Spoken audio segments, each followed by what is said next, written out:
شعوبا وقبائل ليتعارفوا ويتعاونوا على الخير والبر والتقوى ولم يخلقهم ليتقاتلوا ويهلك بعضهم بعضا ويتعاونوا على الاثم والعدوان. والصلاة والسلام على محمد الذي جاء على فترة من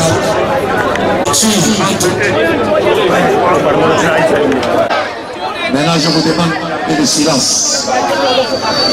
Le silence, s'il vous plaît. Donc, je disais que Dieu n'a jamais créé les hommes pour qu'ils s'exécutent ou s'enseigner les uns aux autres, ou encore pour qu'ils collaborent dans les mal, dans les péchés, ou l'animosité, ou encore l'agression.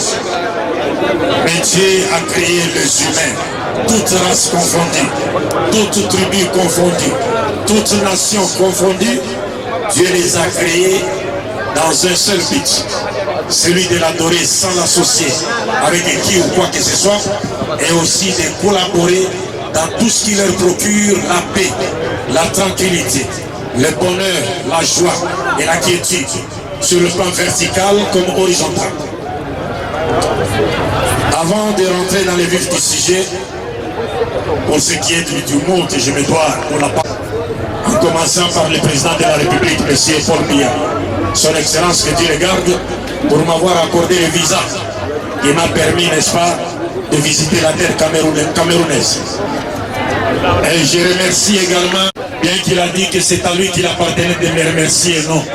C'est à moi qu'il appartient de lui remercier, parce qu'une fois de plus, avec son invitation, il vient de me démontrer clairement que le musulman de cette ville, même pour Dieu et rien que pour lui.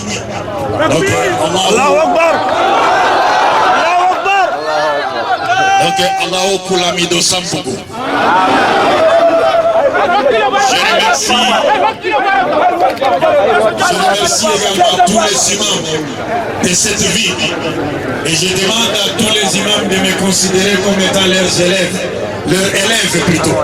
Parce que si je n'ai pas été apprendre la religion au père des imams, je ne serais jamais permis de me mettre devant vous. Donc les imams sont pour moi comme l'eau que nous utilisons pour faire nos ablutions. Alors que moi je ne suis que comme le sable d'Atayamo. Quand il y a l'eau, on n'a pas besoin du sable d'Atayamo. Mais si je prends la parole pour parler, c'est parce que les imams m'ont très bien formé. Et alors ce que je fais aujourd'hui, l'honneur leur revient totalement.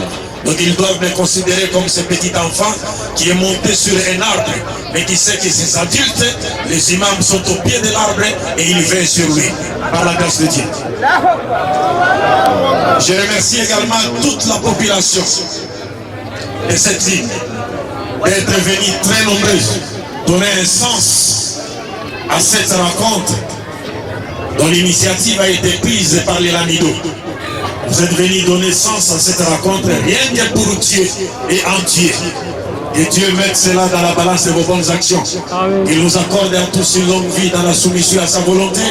Et qu'il nous accorde la mort qu'après nous avoir trouvé digne d'hériter le paradis. Mes chers frères et sœurs en islam, mes chers frères et sœurs non musulmans en Adam, j'étais donc en train de vous dire que Dieu n'a jamais créé les êtres humains pour qu'ils s'entretuent. Dieu n'a jamais créé les êtres humains pour qu'ils se détruisent les uns les autres. Non.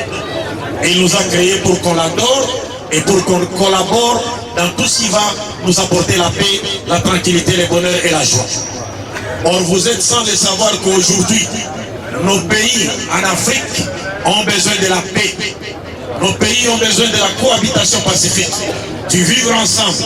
Nous avons besoin de l'unité nationale et pourquoi pas de la préservation de l'intégrité territoriale. Nos gouvernements sont confrontés aujourd'hui à beaucoup de difficultés, notamment sur le plan externe. Il y a le fléau du terrorisme qui se réclame de l'islam mais qui n'a rien à voir avec l'islam. Et au niveau interne, il y a des conflits au niveau interne qui sont généralement entretenus par une volonté extérieure, dans le but de jeter nos pays dans le chaos et d'en tirer profit. Mais les Africains n'ont toujours pas compris. La leçon de la Libye, nous ne l'avons pas retenue. Aujourd'hui, personne ne dira que les Libyens sont mieux qu'à l'époque de Kadhafi. Personne. Personne ne dira aujourd'hui que les Syriens sont mieux avant qu'on leur impose la guerre. Personne. Personne ne nous dira aujourd'hui que les Irakiens sont mieux qu'à l'époque de Saddam Hussein. Personne. Personne ne nous dira aujourd'hui que les Soudanais du Sud, qui ont réclamé la sécession et qui ont obtenu leur indépendance le 9 juillet 2011, personne ne nous dira que ces Soudanais sont aujourd'hui mieux qu'avant cela. Ils ne connaissent que les meurtres, le massacre, il manque tout. Les populations se sont déplacées. Qu'est-ce que ces Soudanais du Sud ne manquent pas? Ils ne manquent pas, ils n'ont que des armes. Ils manquent tout, mais ils ne manquent pas des armes. Des armes pour faire quoi? Pour s'entretuer. Alors que nous savons que les Soudanais du Sud ne fabriquent jamais des armes. Alors qui leur donne des armes pour qu'ils se détruisent? Qui leur donne ces armes? Et nous pensons que le moment est arrivé pour nous les musulmans de présenter les enseignements de l'islam par rapport à la paix et à la cohabitation pacifique. Les enseignements devront nous permettre d'ériger dans notre conscience une barrière idéologique, une barrière patriotique, et va nous permettre, n'est-ce pas, de nous protéger contre les ennemis du peuple africain en général. Car l'islam, comme vous le savez, le mot islam veut dire soumission à la volonté de Dieu. Et le mot islam provient du verbe aslama, qui veut dire se soumettre totalement ou obéir complètement. Et le mot aslama dérive du verbe salama, qui veut dire être en paix ou avoir la paix. Donc en d'autres termes, l'islam signifie la paix.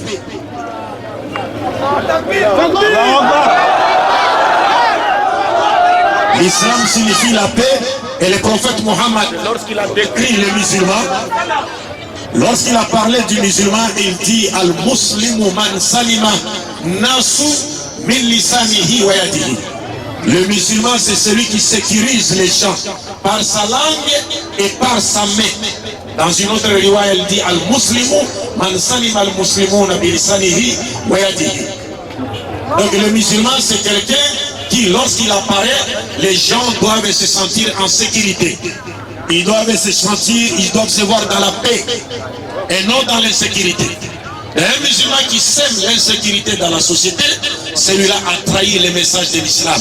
Parce que l'islam veut dire la paix. C'est pourquoi le prophète Mohammed nous dit, quand nous nous rencontrons, nous, les musulmans, le prophète nous dit, As-salam khabla al-kalam. Souhaitez la paix avant de parler.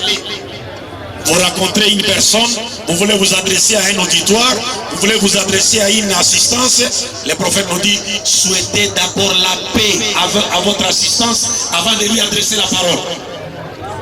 Et le prophète nous dit, celui qui ne nous souhaite pas la paix avant de nous adresser la parole, s'il commence par nous adresser la parole, qu'on ne lui réponde pas.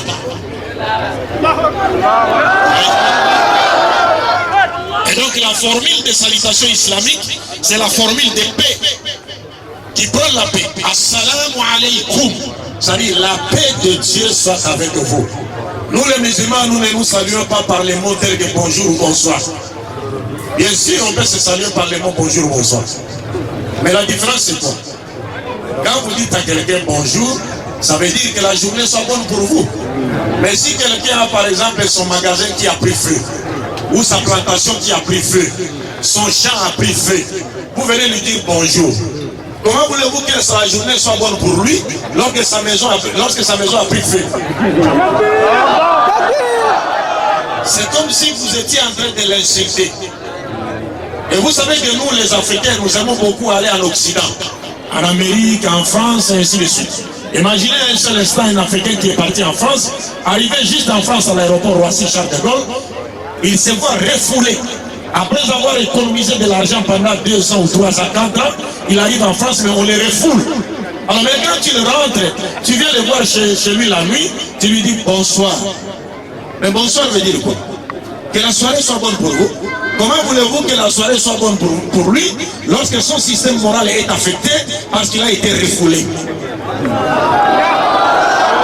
Donc nous les musulmans, nous utilisons la formule Assalamu alaikum, qui veut dire la paix de Dieu soit avec vous. C'est-à-dire lorsque nous saluons notre assistance, nous adressons une invocation à Dieu en faveur de cette personne, c'est-à-dire pour que Dieu couvre cette personne de sa paix et de sa miséricorde. Et c'est la formule qui a été utilisée par tous les prophètes. Jésus-Christ, la paix de Dieu soit sur lui. Il est apparu à ses disciples dans Luc chapitre 20, à partir du verset Jean chapitre 20, à partir du verset 19. Jésus-Christ dit à ses disciples, la paix soit avec vous. En hébreu, shalom lachem. En arabe, assalamu alaikum. Il envoie ses disciples à aller prêcher. Il leur dit, si on vous reçoit dans une maison, commencez par souhaiter aux gens qui habitent cette maison la paix. Dites, la paix soit avec vous. Shalom lachem, assalamu alaikum. Donc la religion de Dieu, c'est la religion qui prend la paix. C'est pourquoi pour préserver la paix, le prophète Mohammed nous a enseigné quelques principes. Et ces principes-là, si l'humanité tout entière le mettre en pratique ces principes-là, l'humanité retrouvera la paix et vivra dans la paix. Même au Cameroun, les gens vivront dans la paix. Je vais aller rapidement. Le premier principe que le prophète Mohammed sallallahu alayhi wa sallam nous enseigne pour favoriser la paix, et il a un autre être humain. Un autre être humain n'est pas supérieur à un arabe. Un blanc n'est pas supérieur à un noir. Un noir n'est pas supérieur à un blanc que par la piété. Le meilleur d'entre vous est celui qui craint Dieu le plus. Donc le prophète Mohammed sallallahu alayhi wa sallam nous montre clairement que toute l'humanité appartient à une seule famille, la grande famille adamique. Nous sommes tous les enfants d'Adam. C'est-à-dire que celui-là soit chrétien ou juif ou animiste, qui qu'il soit musulman, mais tous nous appartenons à la grande famille adamique. Nous sommes tous descendants d'Adam, et le meilleur d'entre nous sur le plan vertical, c'est celui qui craint Dieu le plus. Le deuxième principe que le prophète Mohammed nous enseigne, il dit le deuxième principe pour favoriser la paix et la cohabitation pacifique dans la société. Il dit, ce principe consiste à croire fermement que nous partageons une disposition selon laquelle Dieu a choisi l'être humain. Dans le Coran chapitre 17 verset 70, Dieu dit, il a choisi les fils d'Adam, il les a honorés. Dieu a fait de nous son serviteur sur la terre. Dieu a honoré les enfants d'Adam. Et cet honneur, cette faveur que Dieu a accordé aux enfants d'Adam, parce que Dieu dit, je les ai honorés et je les ai préférés à beaucoup ou plusieurs d'autres de mes créatures. Cette faveur n'est pas seulement destinée aux musulmans. Tous les êtres humains partagent cette faveur. C'est-à-dire Dieu nous a tous choisis en tant qu'êtres humains. Il nous a honorés à plusieurs degrés de ses créatures. Donc ça c'est le deuxième principe. Le troisième principe que le prophète nous enseigne pour préserver la paix et la cohabitation pacifique dans notre société, le prophète dit, ce principe consiste à croire que la diversité, notre diversité en matière de foi, de religion, cette diversité est une réalité voulue par Dieu lui-même. Dieu bien sûr a sa religion, comme le prophète Mohammed l'a dit. Dieu a sa religion. Cette religion a été prêchée par tous les prophètes de Dieu. Je vais en venir à la fin. Mais Dieu a créé l'homme libre, l'a doté du libre, de l'esprit libre et de libre arbitre. C'est-à-dire, l'homme a le pouvoir de choisir entre croire ou ne pas croire. Étant donné que Dieu a créé l'homme libre, donc on aura toujours des points de vue différents et pourquoi pas des religions différentes. Parce que l'homme a le pouvoir de choisir. Mais Dieu le met en garde contre une chose, contre un mauvais usage de ses pouvoirs. C'est-à-dire Dieu dit, je t'ai donné ce pouvoir de choisir, mais choisis la bonne voie pour aller au paradis. Parce que c'est pas pour rien que Dieu a créé le paradis et l'enfer. Mais la diversité, aucune personne en islam n'a le droit de contraindre qui que ce soit à accepter l'islam par la force. Aucune personne. Parce que Dieu dit dans le Coran, si Dieu avait voulu, il aurait fait que tous les habitants de la terre deviennent des croyants. Si Dieu avait voulu, il l'aurait fait. Pas kun fayakun. Il a arada shay'an, yakuna lahu kun fayakun. Si Dieu veut que tous les Cameroun deviennent musulmans aujourd'hui, tout le monde va devenir musulman. Mais Dieu n'agit pas ainsi. Parce que Dieu a créé l'homme libre. Il a la liberté de choisir. Donc nous devons croire, nous les musulmans, que notre diversité en matière de foi est une réalité fournie par Dieu lui-même. Et personne n'a le droit d'agir contrairement. C'est pourquoi dans le Coran, le prophète Mohammed n'avait pas du tout le droit de contraindre qui que ce soit à accepter l'islam. Mais Dieu lui a dit seulement, cool, dis-le, la vérité est venue de la part de votre Seigneur, libre à vous de croire ou de refuser.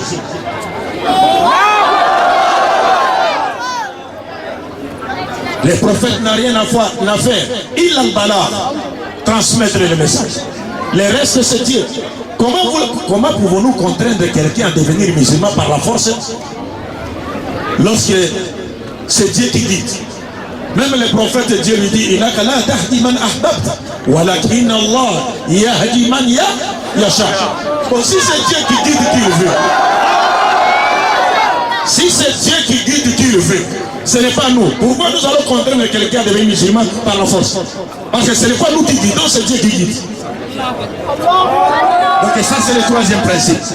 Le quatrième principe, le prophète nous enseigne, il dit, le quatrième principe consiste pour nous à croire que la diversité de nos races, de nos langues, de nos tribus, de nos nations et la diversité des peuples, cette diversité ne doit jamais être considérée, utilisée comme étant un objet du mépris de l'autre.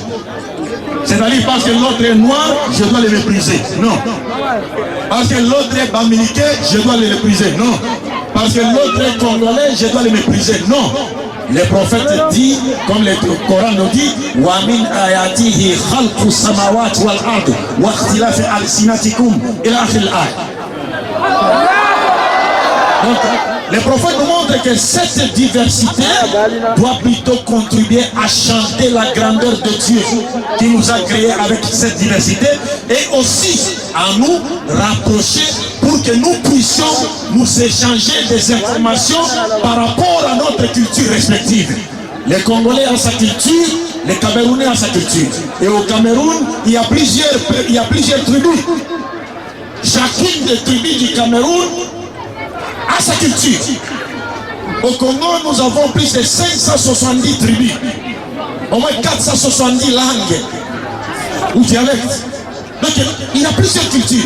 Donc, quand on arrive chez des gens, à la lumière de ces versets, je ne dois pas considérer ces gens comme des étrangers que je dois tuer, mais je dois les considérer comme étant mes frères. Nous appartenons à la grande famille d'Adam, mais nous avons été créés avec de diversité, et cette diversité va me pousser vers elle pour pouvoir tirer des informations par rapport à leur culture et vice versa.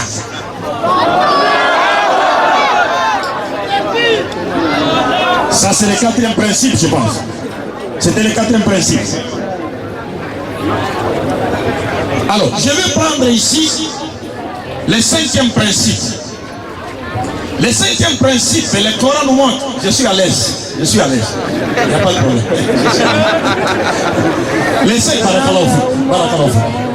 Le cinquième principe, le prophète Mohammed nous enseigne, il dit, chaque être humain, quelle que soit son origine, a droit à la vie. Chaque être humain a droit à la vie, quelle que soit son origine. C'est pourquoi le Coran dit, quiconque tue une âme innocente, c'est comme s'il a tué toute l'humanité. Et quiconque sauve une âme, c'est comme s'il a sauvé toute l'humanité. Tuer une seule personne innocente, en islam est synonyme de tuer toute l'humanité. Mais aujourd'hui, vous voyez, il y a des gens qui se réclament de l'islam, mais qui pratiquent le terrorisme et qui vont dans des mosquées, des églises, qui tuent des innocents. Quel sera leur sort? Le prophète Mohammed, la paix de Dieu sur lui, nous dit: les croyants restent dans les limites de sa religion tant qu'il n'aura pas versé les sangs innocents. Lorsqu'un musulman verse un sang innocent, il sort de l'islam. Et le prophète Mohammed nous dit: celui qui tue un juif ou un chrétien ou un autre non-musulman qui vit en paix avec les musulmans, vous les tuez pour rien. Le prophète dit: cette personne qui tue un juif ou un chrétien qui vivait en paix avec les musulmans ne sentira jamais le paradis, alors que le paradis, son odeur, on peut la sentir à 40 ans de marche. Et le prophète nous dit encore: celui qui tue un juif ou un chrétien qui vit en paix avec les musulmans, le prophète Mohammed dit: il me trouvera comme étant son adversaire devant Dieu le jour du jugement dernier. C'est-à-dire, c'est le prophète Mohammed lui-même qui sera là pour défendre, réclamer vengeance par rapport au sang de juifs ou chrétiens qui a été injustement versé. Tuer en islam, c'est interdit en islam. Tuer les innocents, c'est interdit. Le prophète Mohammed dit: si les anges au ciel complotaient avec les hommes sur la terre pour tuer un seul croyant, le prophète dit: Dieu prendra ses anges et ses hommes, on va les tirer par leurs pieds, leur visage est en train de s'écorcher au sol pour les jeter en enfer, les anges comme les hommes, pour avoir tué un seul innocent. Ça, c'est l'enseignement de l'islam. Et le prophète Mohammed nous dit: au dernier jour, les dossiers sur lesquels Dieu se penchera, les premiers dossiers par rapport aux relations entre l'homme et l'homme, les premiers dossiers sur lesquels Dieu se penchera au dernier jour, c'est les dossiers qui consistent à verser les sangs innocents. C'est ces dossiers-là que Dieu va commencer à traiter. Sur le plan horizontal. Sur le plan vertical, la première question sur laquelle nous serons interrogés, c'est la prière. Sur le plan vertical, c'est la prière. Dieu nous a créés, comme je l'ai dit dans mon introduction, pour l'adorer. Un vieux qui dépasse 60 ans, qui ne prie pas, c'est comme s'il a défié Dieu. Un jeune qui a atteint l'âge de faire la prière, mais qui ne prie pas, c'est comme s'il a défié Dieu. Dieu ne nous demande rien. Nous ne pouvons pas nourrir Dieu. Dieu dit dans les hadiths Qudsi: oh vous les humains, vous pouvez vous mettre tous sur un terrain, vous avec les djinns, vous tous, les humains du début jusqu'à la fin, vous présentez votre demande. Dieu dit: je répondrai favorablement à la demande de chacun de vous. Et ce que je vous donnerai, comparativement à ma richesse, sera comme une guide dont on a introduit dans l'eau de l'océan. On a retiré le guide, l'eau de l'océan qui s'est attachée à l'aiguille, c'est ce que moi je vous ai donné, et l'océan qui est resté, c'est cela ma richesse. Non, il n'y a pas de problème de l'heure de la prière. Ibn Abbas radiallahu anhu, il était en train de prêcher, les gens lui ont dit l'heure de la prière. Ibn Abbas a dit: vous voulez m'apprendre la sunna? On va retarder la prière par son prêche.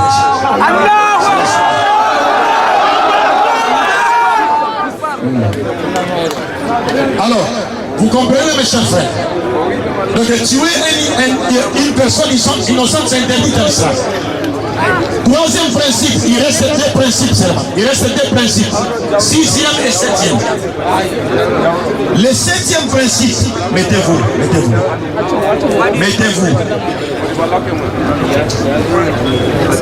Hey, ça va. Vous ne savez pas que vous êtes devant les chefs? Et c'est ici on parle de Dieu. Mais il n'avait pas le droit de vous arracher le téléphone. Remettez-lui son téléphone. Ça va, ok. Et calmez-vous aussi. Ne faites pas de bruit. Ça va, ok. Le sixième principe, c'est lequel? Suivez-moi très bien. Le sixième principe que l'islam nous enseigne, S'il vous plaît. Dépassez-les. Sécurité. Mettez-les de l'autre côté. Non, il ne faut pas les brutaliser. Il ne faut pas les brutaliser. Mettez-les de l'autre côté. Ils se déplacent. Ils se mettent de l'autre côté. Allahu Akbar. Allahu Akbar. Alors, le sixième point de justice. Donc, parce que la justice marche avec la paix et la justice est une valeur pleine. Lorsqu'un peuple se dit être victime d'une injustice, l'islam interdit au peuple de se soulever contre les dirigeants. Suivez-moi attentivement. L'islam interdit au peuple. Lorsqu'un peuple se dit être victime d'une injustice, l'islam interdit au peuple de se soulever contre les dirigeants. Suivez-moi attentivement. L'islam interdit au peuple de se soulever contre les dirigeants. Pourquoi? C'est-à-dire les manifestations, les soulèvements, les sit-ins, la révolution armée de la population, toutes ces choses sont interdites en islam. Pourquoi? Parce qu'il y a des choses que nous pouvons considérer comme étant une injustice, et lorsque nous recourons à la force, soi-disant pour obtenir gain de cause, mais ce recours à la force peut encore conduire à un grand malheur, un grand mal, plus que l'injustice que nous croyons résoudre par la force. C'est pourquoi l'islam interdit le recours à la force. Je vous ai donné ici l'exemple de ce qui s'est passé en Libye. Vous voyez la population libyenne qui s'est soulevée contre le président Kadhafi. Et une population qui était bien sûr manipulée, mais qui ne comprenait pas le jeu de ceux qui les manipulaient. Mais cette population qui s'est soulevée à l'époque de Kadhafi, aujourd'hui, si vous partez leur demander, est-ce qu'allez-vous encore vous soulever contre les dirigeants? Ils vont vous dire non. Parce qu'ils ont tiré des leçons. Aujourd'hui, les Libyens ne sortaient pas, ne voyageaient pas. Mais aujourd'hui, les Libyens commencent à sortir. La Libye est complètement détruite. Vous voyez? Ils pensaient se révolter contre l'autorité. L'islam interdit cela. Et quand ils se sont révoltés contre l'autorité, ça a conduit à la guerre qui a jeté les pays dans le chaos. De sorte qu'ils regrettent aujourd'hui de s'être soulevés contre l'autorité établie. L'islam nous interdit cela. L'islam nous dit lorsqu'il y a un problème entre une partie de la population avec les dirigeants ou la population avec les dirigeants, l'islam nous demande de poursuivre, c'est-à-dire d'adopter des procédures, des moyens pacifiques pour obtenir gain de cause. L'islam ne nous pousse pas à la violence. Nous devons adopter, suivre la voie de la paix en adoptant des procédures ou des moyens pacifiques. Le prophète a parlé des conseillers qui sont autour de ceux qui dirigent le monde. Donc les peuples peuvent passer par les conseillers. Mais si les peuples revendiquent ces droits, alors que les dirigeants ne veulent pas satisfaire à ces revendications, l'islam nous dit, lorsqu'on a posé cette question au prophète Mohammed, s'il arrive que les dirigeants nous causent du tort et que nous devons, est-ce que nous devons nous révolter contre eux? Le prophète dit non. Il dit qu'est-ce que devons nous faire? Le prophète dit Attu ilayhim haqqahum wa sallallaha haqqahum. Continuez à obéir aux autorités, continuez à les écouter dans tout ce qu'ils vous ordonnent, pour que cela ne soit pas en contradiction avec la volonté de Dieu, mais demandez votre droit auprès de Dieu. Pourquoi auprès de Dieu? C'est Dieu qui leur a donné le pouvoir. Ce ne sont pas les élections qui donnent le pouvoir. C'est Dieu qui donne le pouvoir. Les élections ne sont que l'accomplissement de ce que Dieu a décidé. C'est fini. Donc en islam, il n'est pas autorisé, il est interdit de se soulever contre les dirigeants, parce que se soulever contre les dirigeants peut conduire à un plus grand malheur que l'injustice dont nous étions victimes et que nous croyons résoudre par la violence. Les cas de la Libye, la Syrie, l'Irak et tous les autres pays. Septième principe, je termine mes chers frères et sœurs. L'islam nous dit, septième principe, le meilleur d'entre les hommes, entre l'homme et l'homme, le meilleur d'entre nous, l'islam nous dit, c'est celui qui est utile aux autres. c'est celui qui est utile aux autres. C'est celui qui est utile à sa famille. C'est celui qui est utile à ses proches. C'est celui qui est utile à son village. C'est celui qui est utile à sa ville. C'est celui qui est utile à son pays. C'est celui-là qui est meilleur. Donc les vrais fils du Cameroun, la vraie fille du Cameroun, c'est celui ou celle qui est utile à son pays. Celui ou celle qui est utile à sa famille. Celui ou celle qui est utile à sa région, à sa tribu, à ses proches, à ses amis, à sa société. Même dans les services à la société, vous êtes utile à la société. Vous travaillez bien, vous permettez à ce que la société avance au lieu de régresser. C'est celui-là qui est meilleur. Donc je termine par là. Et une fois de plus, je demande à Dieu de bénir l'Amido, de lui accorder une longue vie dans la soumission à sa volonté, de continuer à faire de lui une fierté pour l'islam et les musulmans, et une fierté pour cette ville, et pourquoi pas une fierté pour tous les Camerounais. Je demande à Dieu d'affermir les autorités camerounaises, de faire des sortes qui s'attachent aux valeurs, la valeur du dialogue, pour dialoguer avec tout le monde, chercher à trouver des solutions viables et durables pour les pays. Dieu assiste le numéro 1 de ce pays, lui accorde une longue vie, lui accorde une bonne santé et qu'il lui accorde la sagesse et l'intelligence nécessaires et va lui permettre de bien diriger ce pays. Et que Dieu fasse que le Cameroun soit un pays de paix, que le Cameroun retrouve la paix et que les gens vivent pacifiquement, cohabitent pacifiquement. Chrétiens comme musulmans, nous sommes tous des frères. Anada, le prophète Mohammed a vu un cortège funèbre passer devant lui. Quelqu'un était mort.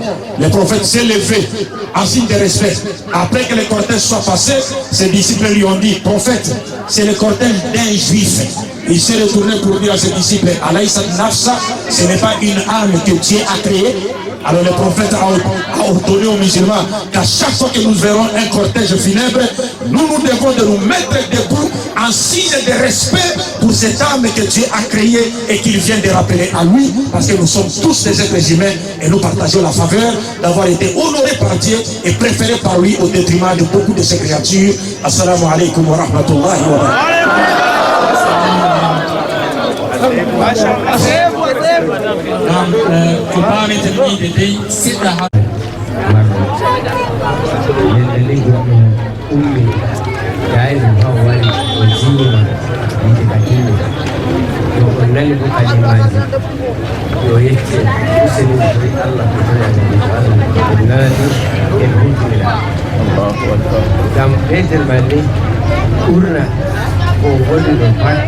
hanyar wajen kirwar daidai da rajin somali di holli on do biya yesi batisi on do biya wade ɗo emi on ɓeɗo ɗo waddina on biya ko hoɗum bi on tan daga ɗume man jooɗi yesi batisi ɗo ɗon wade ɗo ɗon woni yesi batisi on dadina e sam dadina e sam addinaji ɗo ɗiɗi fu bo ɗaligaji ɗo Alta riga asli daga infatti da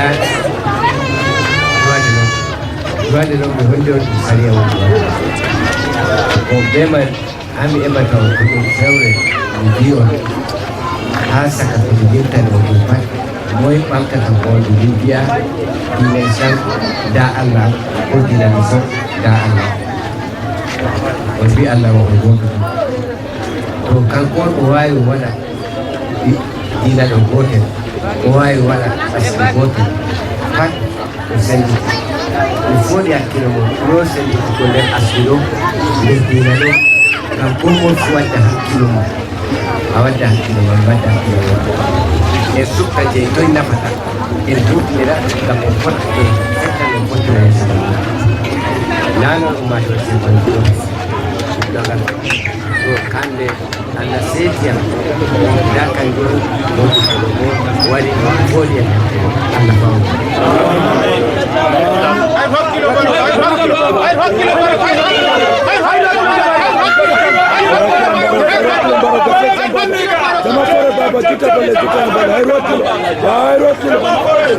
ay ربنا في المسلمين والمسلمات والمؤمنين والمؤمنات الأحياء منهم والأموات برحمتك يا أرحم الراحمين.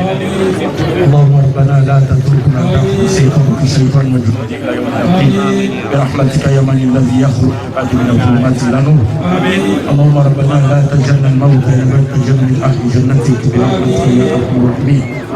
اللهم ربنا انصر الإسلام والمسلمين وانصر الإسلام والمسلمين وانصر الإسلام والمسلمين وانصر الإسلام في كل مكان ولو كره الكافرون والمشركون. اللهم ربنا أنت السلام ومنك السلام، نسألك سلاما وأمانا في هذا البلد، نسألك سلاما وأمانا في بلدان المسلمين برحمتك يا أرحم الراحمين. اللهم ربنا باعد بيننا وبين كل بلاء وكل شر كما بعدت بين المشرق والمغرب. اللهم يا قاهر يا قهار اكره هذه الوجوه كل حاسد وفاسق وظالم وظلم الجن والناس واسلم الكافر ورد كيدهم في الظهور انك تجد القهار. اللهم ربنا انت الشفيع لا شفاء الا شفاءك، شفاء لا يغادر سقما. اشف الامراض للمسلمين والمؤمنين والناس برحمتك يا ارحم الراحمين. اللهم اتنا في الدنيا حسنه وفي الاخره حسنه وقنا عذاب النار برحمتك يا ارحم الراحمين. اللهم ربنا افتح لنا ابواب رحمتك وافتح لنا ابواب فضلك وافتح لنا ابواب رزقك برحمتك يا ارحم الراحمين. اللهم ربنا يا الرزاق ارزقنا رزقا حلالا طيبا ان كان في السماء فانزل وان كان في الارض فاخرج وان كان بعيدا فقارب وان كان قريبا فاكثر وان كان كثيرا فبارك برحمتك يا ارحم الراحمين. اللهم اتنا في الدنيا حسنه وفي الاخره حسنه وقنا عذاب النار برحمتك يا ارحم الراحمين. صلى اللهم على محمد وعلى اله وجميع الانبياء والمرسلين بالكل. سبحان ربك رب العزه عما يصفون وسلام على المرسلين والحمد لله رب العالمين.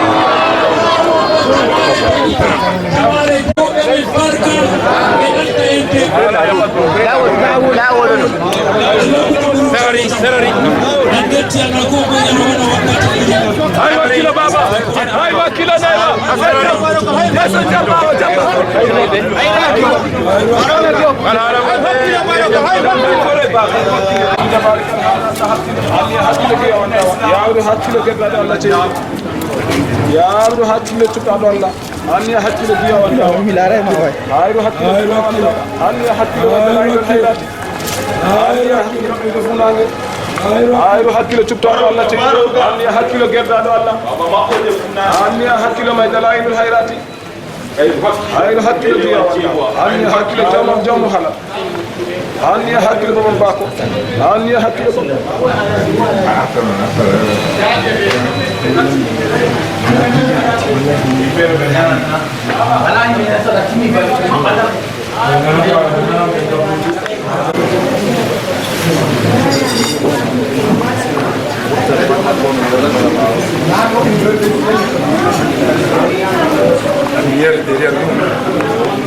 C'était très bon.